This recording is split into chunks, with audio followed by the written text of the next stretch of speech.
part 5 police reform playlist.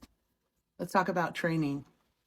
There is a department that trains your police officers. In some states, it's called POST. Who is the department in your city or state that not only trains the police officers, who also certifies them? And who has the power to decertify them? These are the questions you need to ask. Then you need to find out, what are the protocols to decertify a police officer?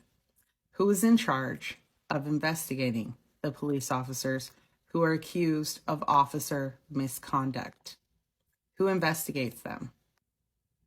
And typically, 99% of the time, these are other police officers who have the power to decertify police and fire them.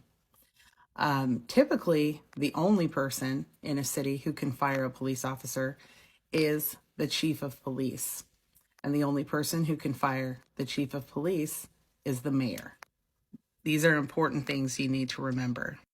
This is not the case in every city, so you need to ask the questions in your city to find out who appoints the training board, who is in charge of certification and decertification of police officers, who has the power to fire a police officer, and who has the power to fire the chief of police, who appoints the chief of police, or is an election held for the chief of police in your city.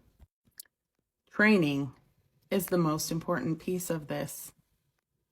What are they training your police officers? You need to ask the following questions. How many hours of de-escalation training are your police officers receiving? How many hours of diversity training? How many hours of implicit bias training? How many hours of weapons training, taser training, interpersonal relationship training? And what are the training programs called?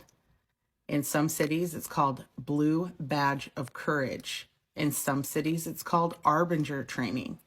And some cities develop their own training programs. Who is teaching this training?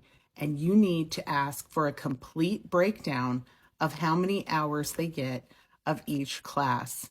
And what you are going to find is that there is little to none diversity training, implicit bias training, and de-escalation training.